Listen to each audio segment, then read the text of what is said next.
Nosso Senhor Jesus Cristo, amém? Eu gostaria de convidar vocês para a gente fazer uma leitura na palavra do Senhor, que se encontra no Evangelho do evangelista Lucas. Lucas capítulo 13, a partir do verso 6. Nós vamos ler do 6 ao 9. Pode permanecer assim mesmo, assentado como você está. Lucas capítulo 13, de 6 a 9.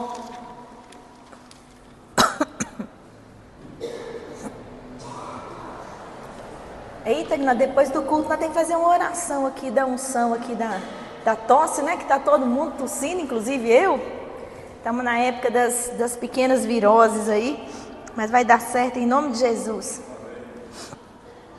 Lucas 13, de 6 a 9. Amém? Então Jesus proferiu a seguinte parábola: certo homem tinha uma figueira plantada na sua vinha, e vindo procurar fruto nela, não achou. Pelo que disse ao viticultor: há 3 anos venho procurar fruto nessa figueira e não acho. Podes cortá-la. Para que me está ela ainda ocupando inutilmente a terra? Ele, porém, respondeu: Senhor, deixa ainda esse ano até que eu escave ao redor dela e lhe ponha estrume. Se vier a dar fruto, bem está. Se não, mandarás cortá-la. Amém?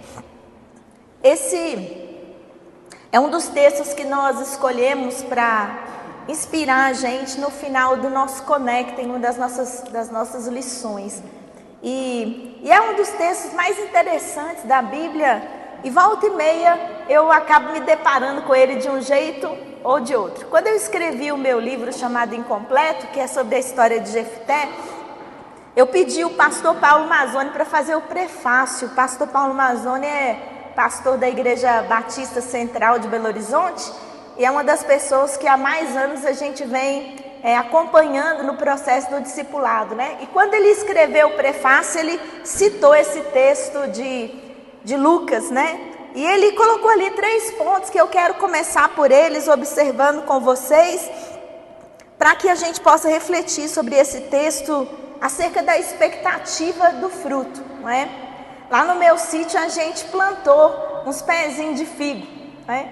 E quando a gente vai lá, da última vez que a gente foi, havia lá uns frutozinhos, né? E nós ficamos muito entusiasmados, porque quando a gente planta e a gente vê o fruto, é uma coisa extraordinária.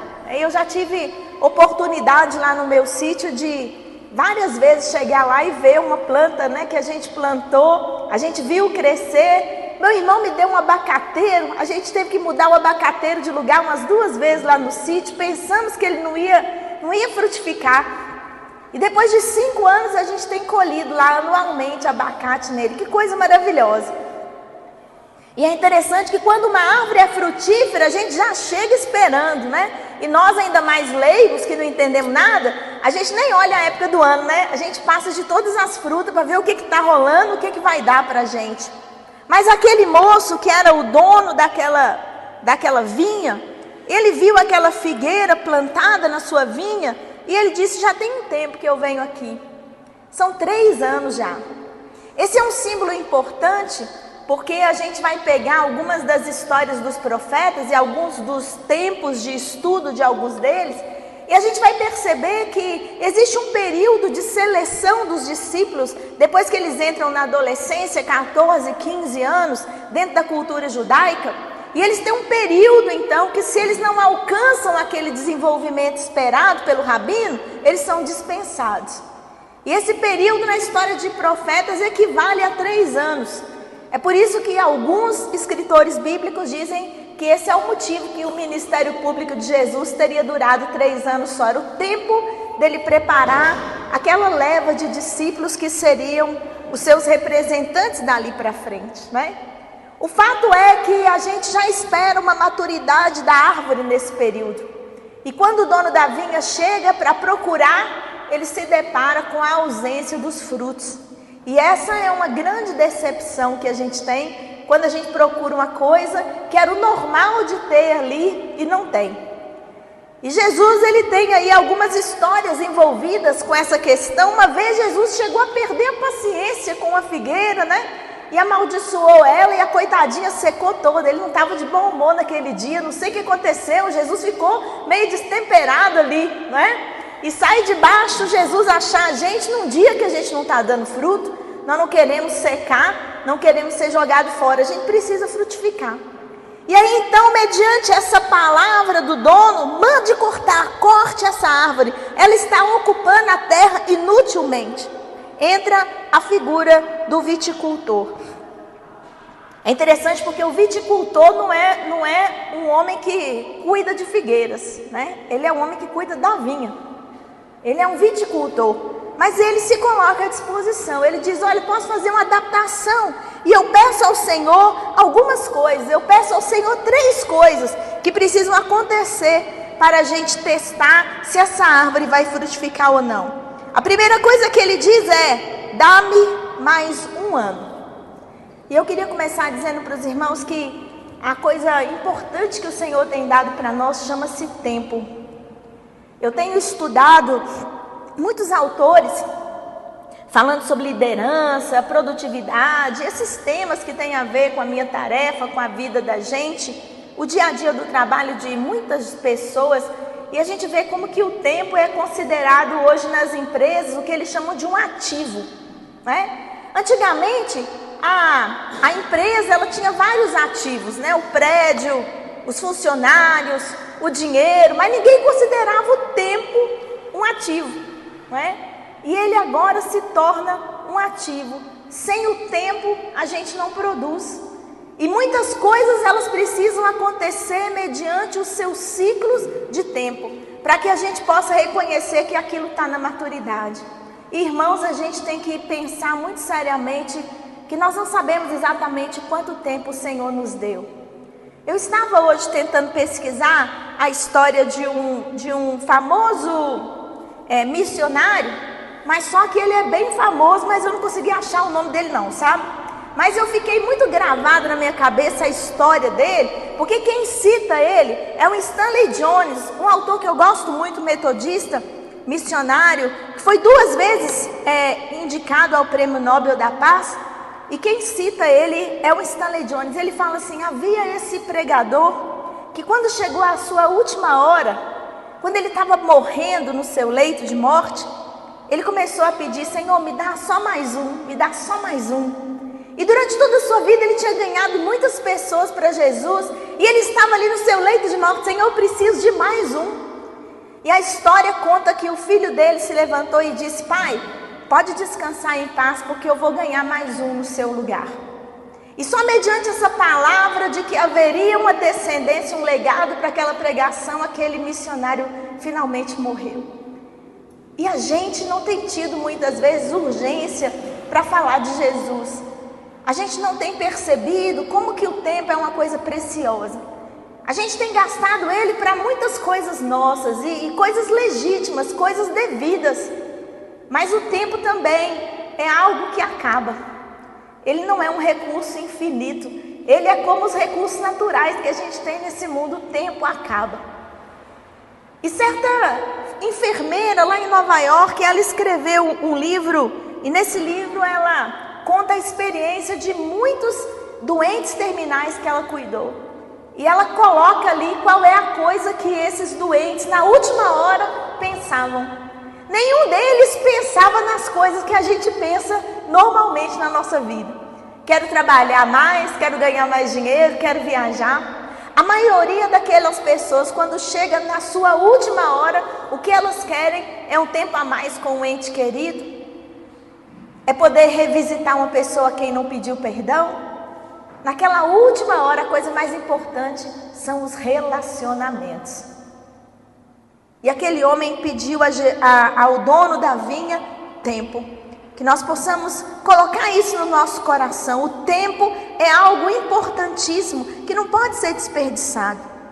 A segunda coisa que ele disse é que ele escavaria ao redor daquela figueira.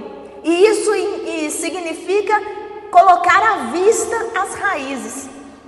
E a gente sabe, a gente que é assim uma pessoa que entende muito de cultivo de plantas, assim como eu, né? Eu percebi que tem alguns tipos de planta que não dão comigo. Se eu quiser, né, manter a sobrevivência daquela planta, é melhor ela ficar bem longe de mim, né? Às vezes, quando é dia do meu aniversário ou alguma coisa assim, costumam as pessoas me dar orquídeas, né? E aí eu digo para as pessoas que quando a pessoa vem trazendo a orquídea para mim, ela já fica gritando dentro do vaso: ah, vou morrer, porque eu não sei cuidar de orquídea. Não adianta, eu me esforço, mas a bichinha morre. Mas eu percebi que eu me dou bem com cacto, né? Talvez seja porque ele é meio independente. Cacto é tipo um gato, não precisa de muita coisa, né? Mas mesmo assim, para cuidar dos meus cactos e das flores do deserto que eu tenho, das rosas do deserto, que elas também não morrem comigo, eu percebi que pelo menos uma vez por ano eu preciso comprar uma terra nova e eu preciso desencavar os meus cactos, arrancar eles do vaso completamente. Quando eu tiro eles ali, eu vejo que a raiz está toda embolada, porque ela vai crescendo, crescendo, crescendo. Algumas raízes apodrecem, algumas raízes ficam mais fracas.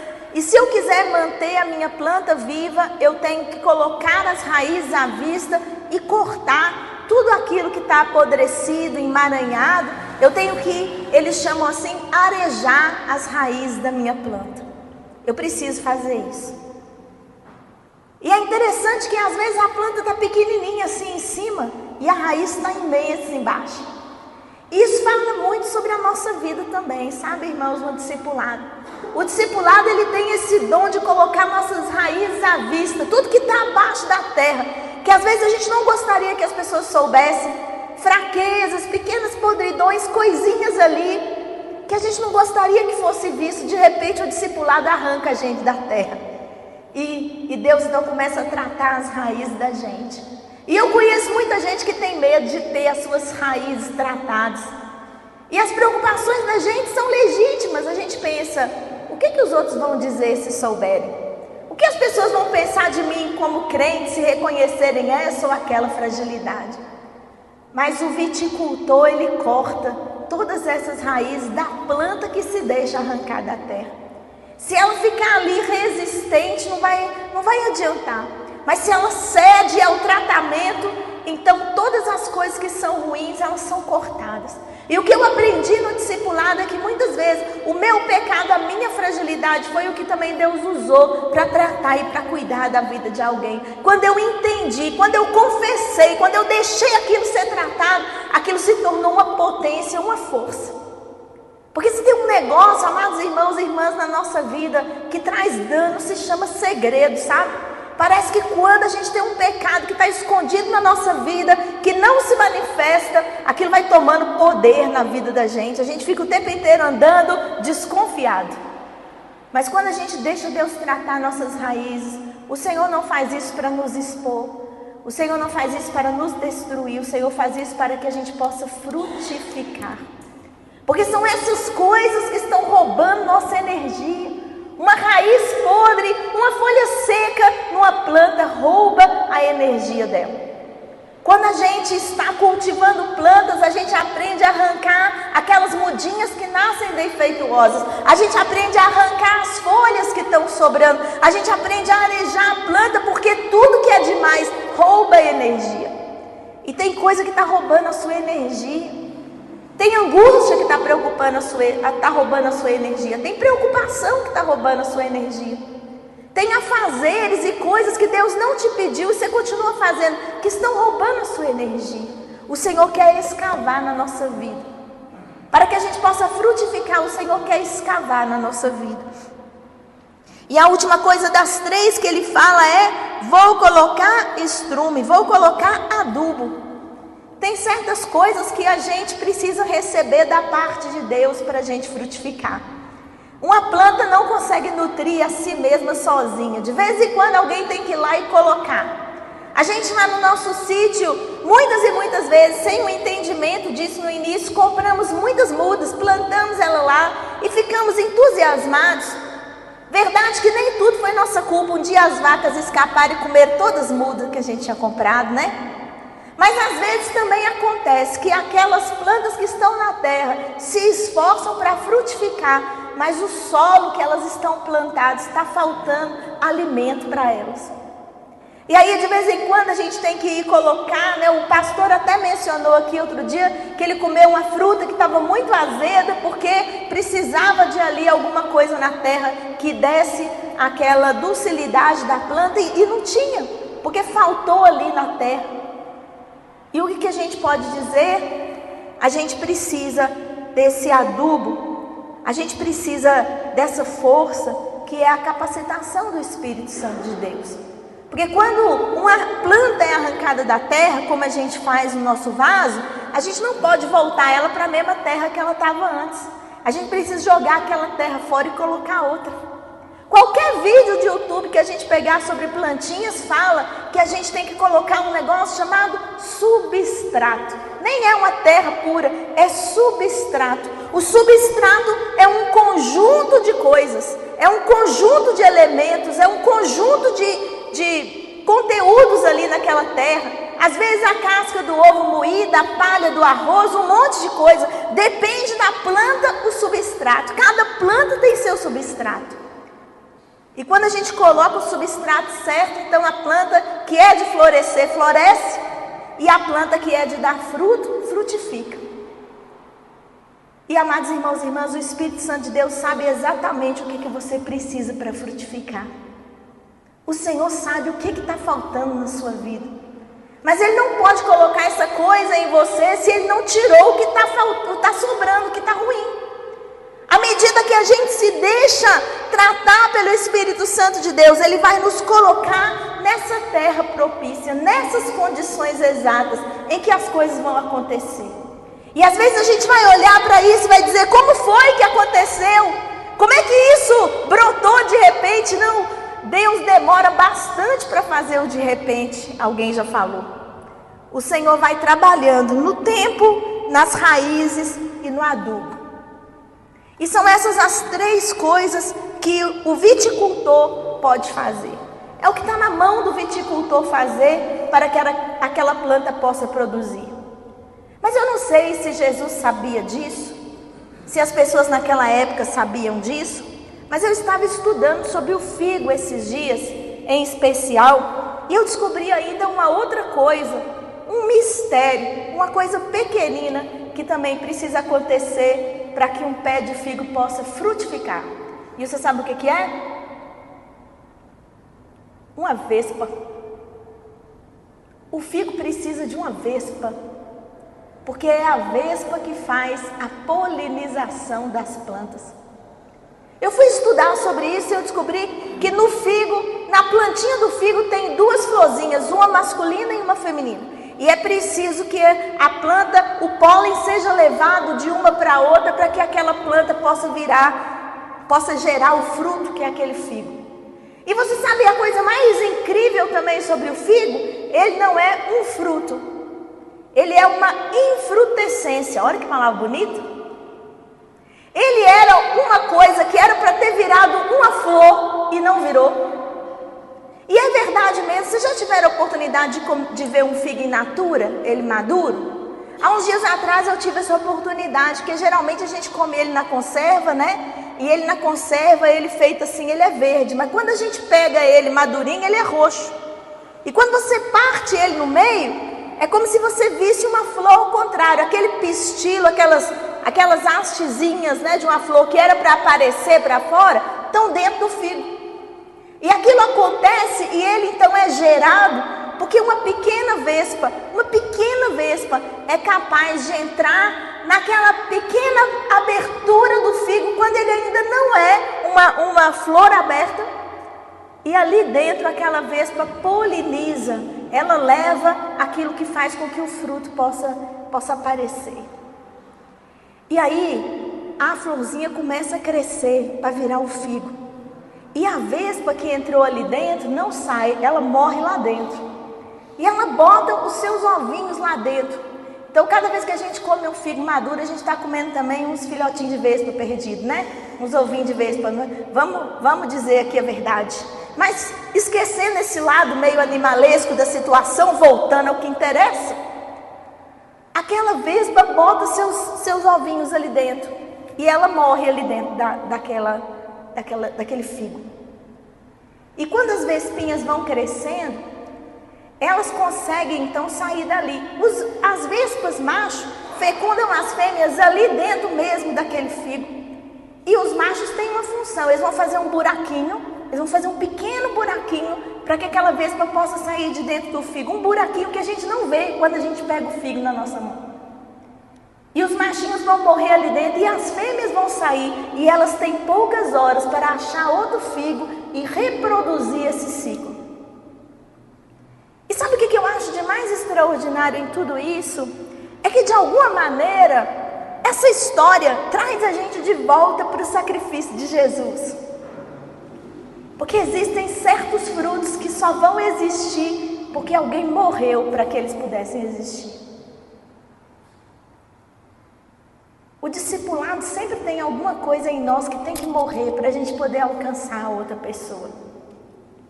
O nosso medo tem que morrer, o nosso limite tem que morrer, o nosso pecado tem que morrer. E é nessa morte que outras vidas vão surgir, amados irmãos e irmãs. Perceba que aquela vespa, ela consegue entrar por um furinho microscópico, só é do tamanho dela. Parece, e isso na natureza, na botânica, se chama mutualismo. A vespa é feita exatamente do tamanho para entrar naquele figo. Pois Jesus é feito exatamente do tamanho para entrar no coração do ser humano. Jesus é feito exatamente desse tamanho. E nós, discípulos e discípulas do Senhor, somos tornados desse tamanho. Somente uma outra pessoa, um outro ser humano, pode tocar o coração de um outro ser e levar ele a uma transformação. Não é à toa que Jesus se encarnou, ele entendeu isso. Não adianta anjo falar para ser humano, porque vai ser uma linguagem que o humano não vai entender. Não adianta muitas vezes Deus mesmo falar com a gente, porque tem hora que Ele fala, a gente não está entendendo nada. Mas quando Deus usa uma outra pessoa para contar a história de como foi que Jesus entrou na vida dela, a gente consegue entender. A gente consegue compreender. E é uma história poderosa. Uma história que transforma, que transcende, que vai além do tempo, vai além das raízes e vai além das possibilidades. Há uns dias atrás eu vi um vídeo na internet sobre uma mulher que estava em um estado avançado de Alzheimer. E alguém perguntava para ela, quem é esse? Ela não sabia. Era um filho, ela não sabia. Quem é esse? É o marido, ela não sabia. E alguém perguntou, quem é Jesus? E aquela mulher respondeu, eu conheço ele, ele é o meu Salvador. Quando a gente vê isso, a gente vê o poder extraordinário que Jesus tem de transformação na vida de uma pessoa. Que nem mesmo uma enfermidade como essa foi capaz de destruir o poder de Jesus na vida de alguém. Meus irmãos, o mais interessante de tudo isso é que, na verdade, cada figo não é uma única fruta. Por ele ser considerado uma infrutescência, ele é um conjunto de várias flores. E a gente pode comparar então o figo à igreja do Senhor. Do lado de fora, olhando, parece uma coisa só, é uma fruta só, é um figo. Mas na verdade ele é formado por muitas e muitas flores. Nós todos somos juntados por Jesus Cristo. E somos também fertilizados por Ele, polinizados por Ele para frutificar.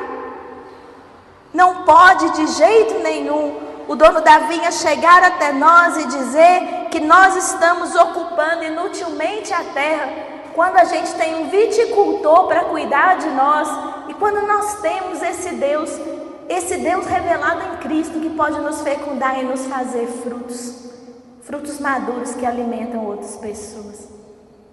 Eu quero desafiar essa igreja, como já temos sido há muito tempo, a nos entregar nas mãos do Senhor nosso Deus, para que Ele nos dê o tempo, para que Ele nos escave em nossas raízes e revele as nossas verdades, para que Ele nos adube com o seu Espírito Santo que nos habilita, Porém, mais do que qualquer outra obra externa, que o Senhor Jesus possa fazer esse trabalho de encontrar um lugar para entrar no nosso coração de vez por todas.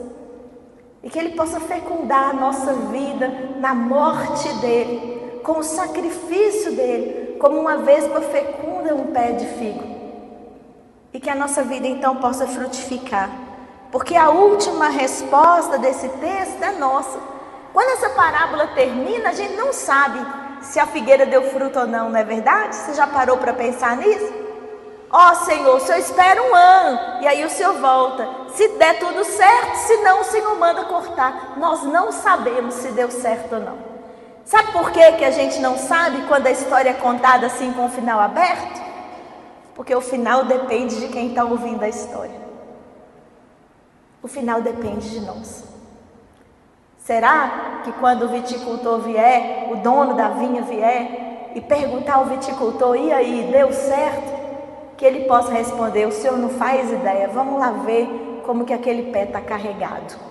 Valeu a pena esperar. Que seja assim quando o Senhor olhar a nossa vida e que Ele com sua graça e seu poder nos abençoe. Porque para que a gente não seja uma árvore inútil ocupando a terra, mas que a gente seja aquilo que a gente é espiritualmente e geneticamente programado para ser. Pessoas que frutificam para a glória de Deus. Que o Senhor nos abençoe. Amém.